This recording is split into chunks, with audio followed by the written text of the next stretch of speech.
And greetings from Tulsa. I'll put that there.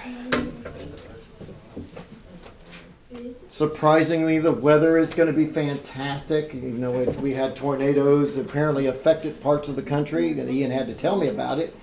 And I knew I was talking to somebody in Hot Springs, and they had tornado watches or something. And I talked to a person who was also here in the other group in Clarksville, and he said, "Yep. A couple of our people who live in trailer parks are in a motel because trailers attract tornadoes of all things." So yeah, it's better to stay out of the trailer. But turned out nothing happened apparently, so that's good news. And that is really good news. The title of the message today, or my little sermonette, or what we want to call this, is the human experience. I've been thinking on this for a while, but what really triggered it was, and I'll go into our conversation with that guy later, we had a visitor. Well, there's two things. There was an event that occurred early this week that got me thinking about it. And then it turned out a vendor had came in that was, I guess he's a deacon or elder, anyway, of his church, and we were discussing some things that related to it, the human experience. And I always start with quotes. That's why I almost wish I had a handout. One of the quotes is Asa Brown, that is, but anyway, I thought it was pretty good. "Adversity is a part of the human experience. Without it, we would have no reason for self-improvement." Which makes sense if things didn't go wrong, like at work, and you had to force, because that's how I learn at work. It's by adversity when they or some source gets in the way, and you have to learn to improvise your situation. And Eleanor Roosevelt said people grow through experience if they meet life honestly and courageously. This is how character is built. Then another person said wisdom is not to be attained from textbooks, but must be coined out of man experience in flames of fire. And that tends to be true. Life, our experiences in life, the human experience can be good, like in our church culture would be the Feast of Tabernacles, where we all get together, the good life experience. There's the neutral ones where you go to work every day and you're doing like Darla over there, you yawn like, okay, another day, another dollar, which is what I did all week long. Long weeks. And then there's times when things just do not go the way they should. And it helps us to build character and shapes us. It makes us what we are. It's like the Star Trek where Captain Kirk, I guess it's the one where they got this guy who can take all pain away from you, and everybody else takes it, and he goes to Kirk going, "Follow me and I take all your pain away." And Kirk goes, whoa, no. Everything I've gone through is what made me. You're not doing that. I forgot which Star Trek it was, number 4, whatever, but anyway, the guy comes up seriously to talk to him and say, "Everybody else has gave up their pain, now it's your turn." He says, "No, that's what built my character." And God can utilize these life experiences, good, bad, and different, to help mold us to what He wants. He has a higher purpose for us. Because Paul, encouraging the Romans, says in Romans 8:28, "And we know that all things work together for good to those who love the Lord, love God, to those who are called according to His purpose." So God's calling us for a purpose. And all things work together, whatever the situation is. It may not appear that way at first, because like one person pointed out, one commentary who talked about that topic recently on YouTube, he made the comment that, he says sometimes God will put you in something to help you grow in an area that you were not aware was a problem. Because, we self-deceive ourselves thinking, well, I'm just Mr. Perfect. Nothing's wrong with me. And sometimes you have to knock the rough edges off. And this is where our conversation with the guy from AT&T comes in. He came in, and I did my work and all this and that, and I intentionally made an easy run on my stuff so I can keep up with things. We had an easy set of boxes to pull where I work, and it's not important where I work. I cheated, basically. I knew where something was easy. But I got bored with it, and I admit to it, shouldn't have said that openly, but I got bored with it, and he kind of needed me, kind of. Depends how you define need. And we were talking about that, and he said, that is true. And here's his life experience. He was and all us guys can understand this, and maybe some of the gals in here too. He was infatuated with this high school girl. He wanted to marry her, to have a family, all this and that. And he was just so infatuated. Okay, and now, but he prayed to God that she would show attention to him and all this, and it never happened. Now he's 35 years old. He's looked back. He said, if I had married this woman, my Lord, we'd been in a divorce 3 years in and probably had a child or two. I'm glad I didn't. God directed my life in a way where I met the right person. I have 5 kids. I have a very stable life. Everything is good. But God didn't just hand it to him and say, here. It was a situation where God said, nope. That prayer is we're ignoring that prayer. That's not good for you. And when we do go into temptations and trials, which I'm sure in the future with things about getting worse and worse in the world, God has our back. He's got us covered.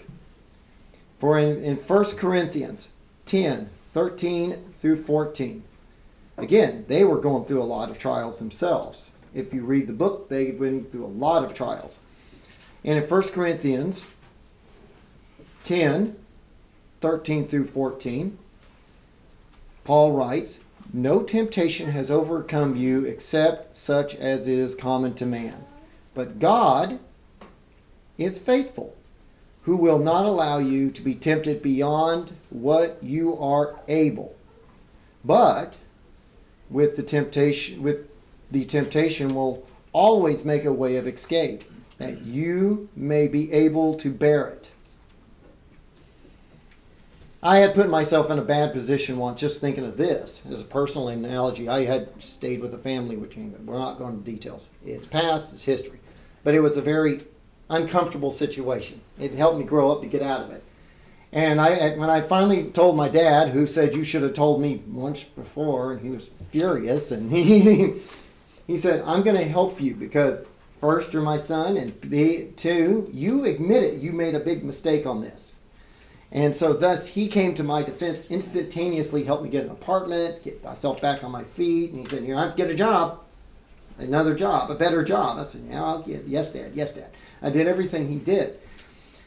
And God, through my physical dad, gave me the means to get out of that situation, because otherwise I would have been in worse hurt. But Dad just had sympathy instantaneously and said, yep, I'm going to help you do all the stuff you need. And I'm sure you can look back on your own life, on things, events and times when things just looked so horrible, and you prayed to God and either a miracle came out, or later on you realized, oh, God was with me every step of the way. Like the Israelites who complained that they walked in the wilderness for 40 years and went, oh my Lord. And, hey, did you not notice your shoes never had a problem? You never had to get shoes? Your feet never swollen. Did you ever see that? Your clothes, things like that. I took care of you. You just didn't see all the things I did. You just didn't see it. You didn't look at the blessings. And the Bible gives us examples of how God works in people's lives. Joseph has a dream. It's in Genesis 37, 18 through 20. It's a little before that. I'm not going to read scriptures on this. Anyway, Joseph made his brothers jealous. They threw him in a pit. You would think that is a horrendous thing, that your own bloodline would try to kill you or get rid of you. God happened to have a caravan go by, noticed it, and saved him. So God was there to help him, even though that would have been traumatic for me if my family members just threw me out. And then he's put into Potiphar's house, sold into it, and he became a servant. And he actually became through God's intervention, through wisdom and all, he became a very powerful servant there. I think what he says, house, as the commentary here says, his household superintendent.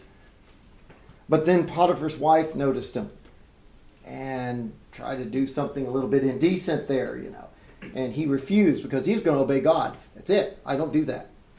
You're my master's wife, and that's against God. That's wrong. You can't do it.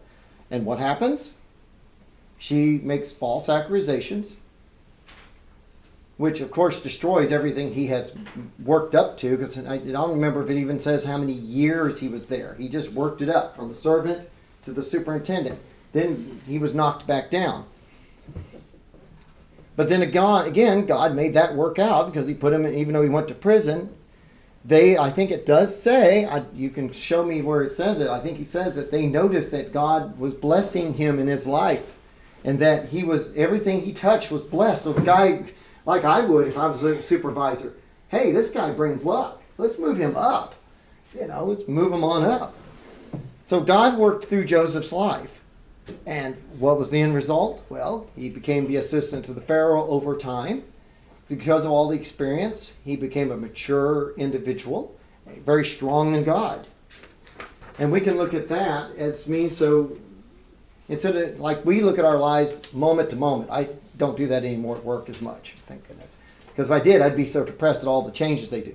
But that being said, when you look at the overall picture, God is working a plan out. Daniel is a perfect example. Ian loves Daniel because because Daniel was graced with seeing what the future was going to be like, because he was loved by God, of course. I mean, think about it. Chapter 1, he's taken away from his homeland, his language. He's taken away from everything he knows into Babylon. So now he has to learn a new language. He learns of a religion. He doesn't accept it, but he learns of it. It gets renamed. So now he's just totally removed. And that would be dramatic to a child, to move someone out like that. Just totally. Hey, they're coming with me. That's it.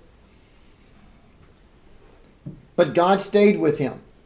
Like, for example, he didn't want to eat the king's food. It doesn't exactly explain why. I would assume it had pork and unclean foods which are not permitted in Leviticus 11. I would assume that was part of it, but maybe more. So he made a deal with the guard, as you remember, that look, give us 7 days or 14 days or something like that and allow us prove this. And God was on his side.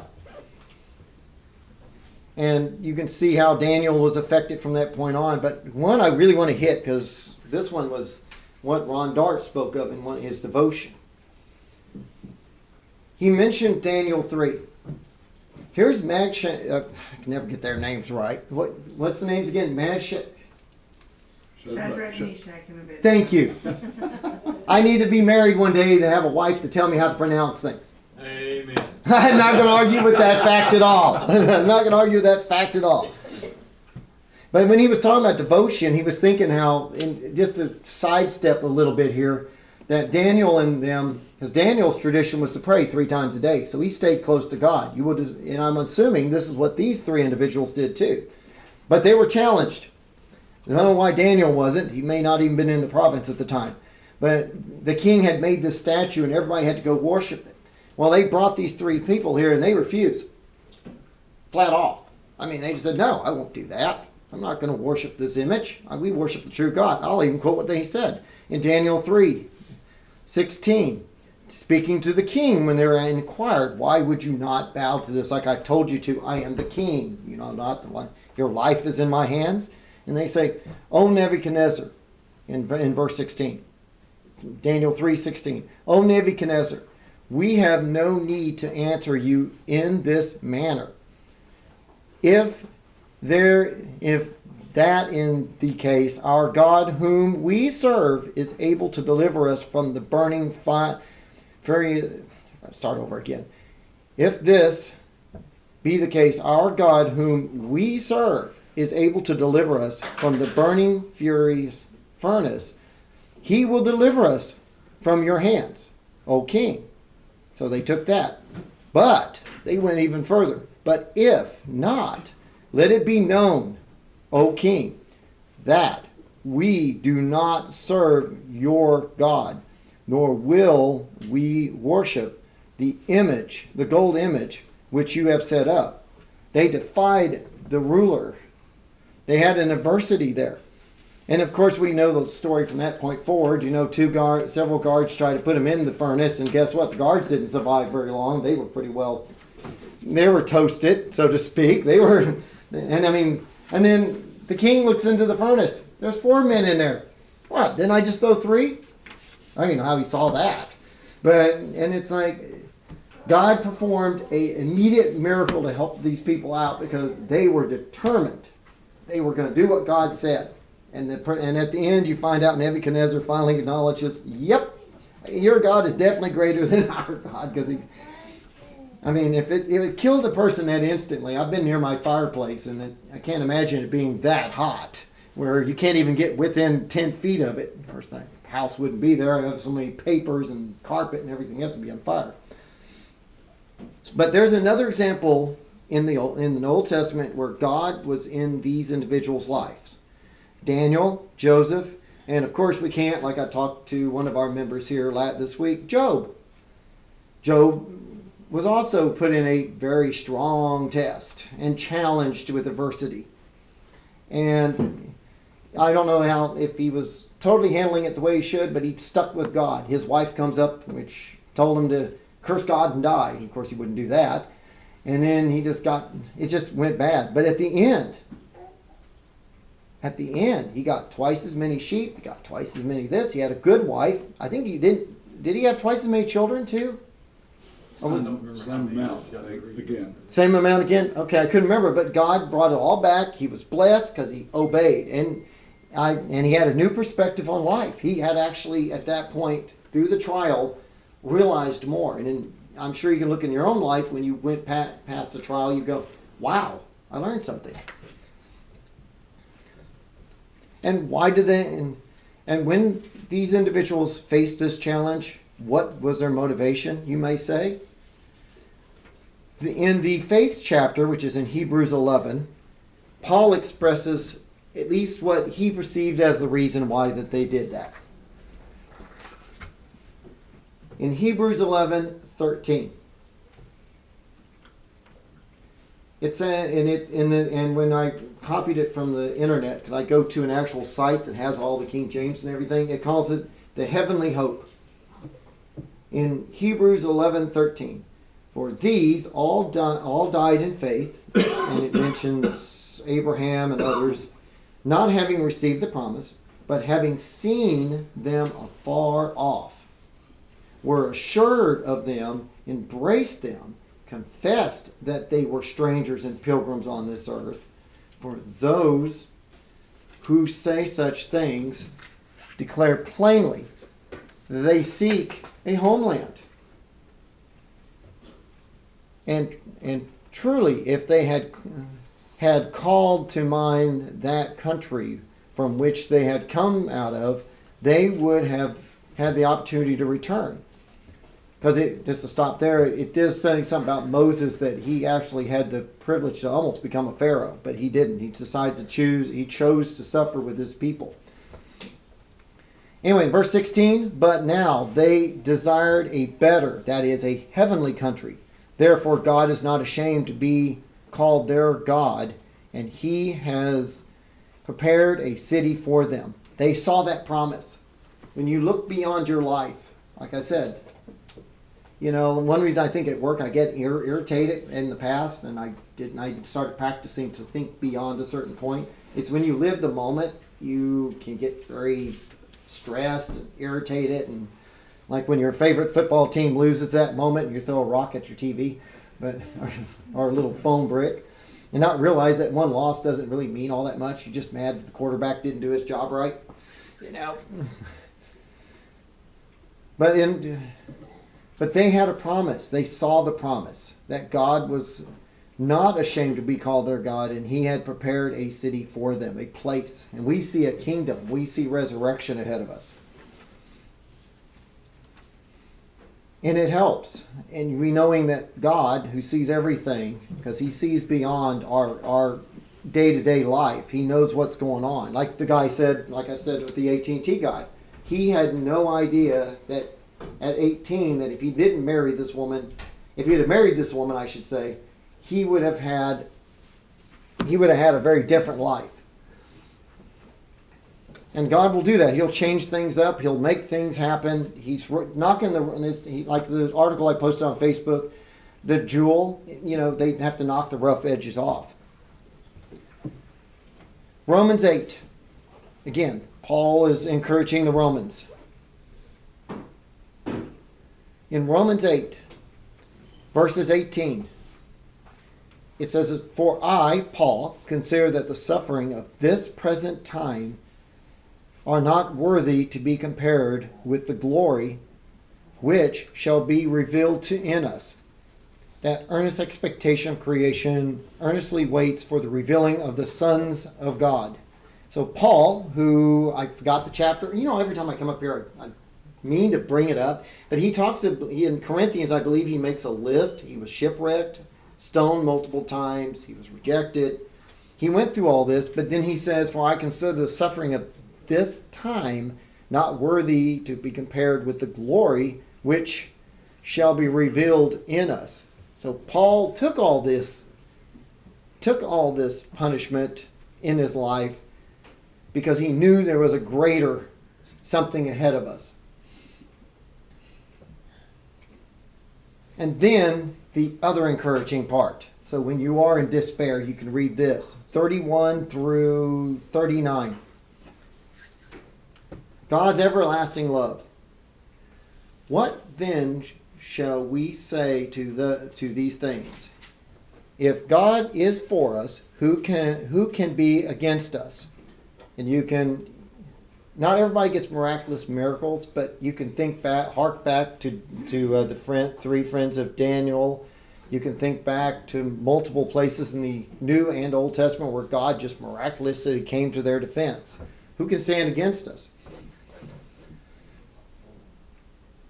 Even the apostles, I remember just thinking in Acts, it was just an arbitrary thought. In Acts, when they were about ready to be, I don't know what they were going to do to Peter and, I think it was Peter, I forget which one. It was Peter and one of the other disciples. And Gamaliel comes up and goes, whoa, guys. What are you going to do to him? No. If this is of God, you're going against God. Stop. So God gave him out there. Anyway, 32. "He who did not spare his own son, but delivered him up for us all, how shall he not be with him also freely," so forth. And then we go to, so it goes on to Christ as the fact that he's awesome and he calls us to be elect. And then it says in verse 35, so when you're in despair, "Who shall separate us from the love of Christ?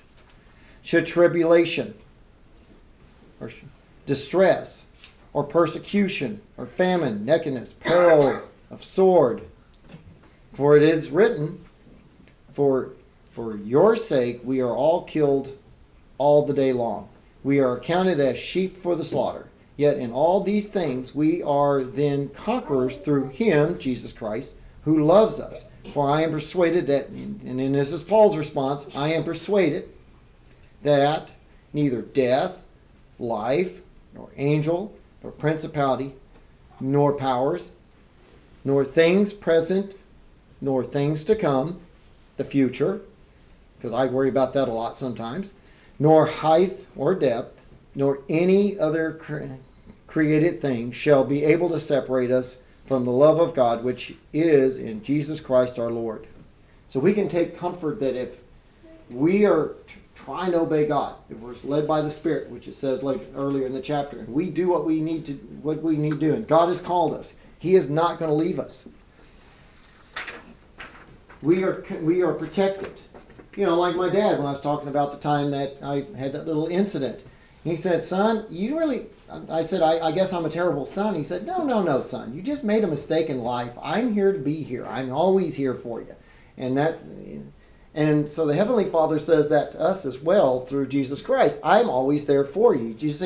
You honestly admit it, you made a mistake and you're crying for help. You think I'm going to let you fall? No. I'm going to do what I can to help you when I can. And in my case, like I said, as an example, I turned to my physical father for assistance because I knew that he would, one of the few people I knew would help, and he helped. Had to pay him back a little bit here and there, but that's okay. A painful lesson, but a good lesson in life. Now we know that in the future, as we are now seeing, and Ian has said many times, that we're now starting to see things change in the world. As I said to somebody here, I'm not watching modern TV because a certain ideology is promoted that is against God. We see the world is going crazy. And Revelation and Daniel, which we are heading in that direction, in my view, I don't know when exactly, but we are heading that direction, talks about a terrible time for us. But in Hebrews, we do read something that helps encourages us as well. Hebrews 10, 23 through 25. In Hebrews 10, 23 through 25. Let us hold fast the confession of our hope without wavering.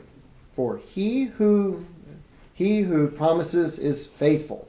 He's faithful. So now, let us consider one another in order to stir up love and good works, not forsaking the assembling of ourselves together, as the manner of some, but exalting one another, and so much the more as we see the day approaches. We are called to encourage and help each other as best we can. As I said, I one time said I didn't have any money, and the person said, you know what, just the fact that you care means more to me than any money. Money wasn't what I needed. I just needed to know somebody who cared. I just need to know somebody that would come up to help me and hear me out.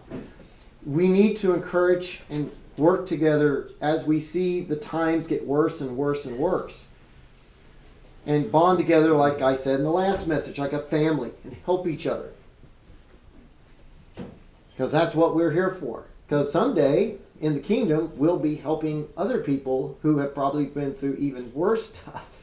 When the world's finally taken over by Christ, and all of a sudden the world's in turmoil, we'll be having to encourage them as well. So it's a good practice. We encourage each other that we can use that for others. In conclusion, the human experience has many facets. As I said, there's times when we have fun. I say feast, but family reunions, whatever. We think we have our moments when we just, if they made movies of our lives, it would be boring. To watch us work at our job would just be boring as can be. I mean, other than the fact maybe we hear us say bad things at our products that we mess with and wonder why our customers do what they do. But beyond that, and then there's times that adversity really strikes heavy. Whether it's our mistake, because we are our own enemy. Like with that family I talked about, I was my own enemy on that one. I did that to myself. But there's been times that things come out of the blue that you didn't even start. And it happens. Or Satan might even get involved. I've heard people who try to go to the holy days or the feast, and suddenly their car breaks down. Their money goes away. Things start changing, and then they have to fight that battle to go to the feast or whatever they had going on. But we can take great confidence in God that He will be with us in this life, as long as we stay close to Him.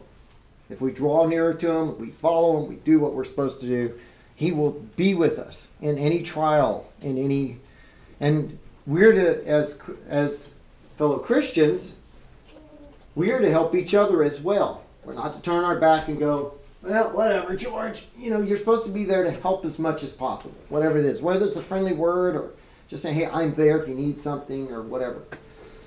Or if you can help in other ways.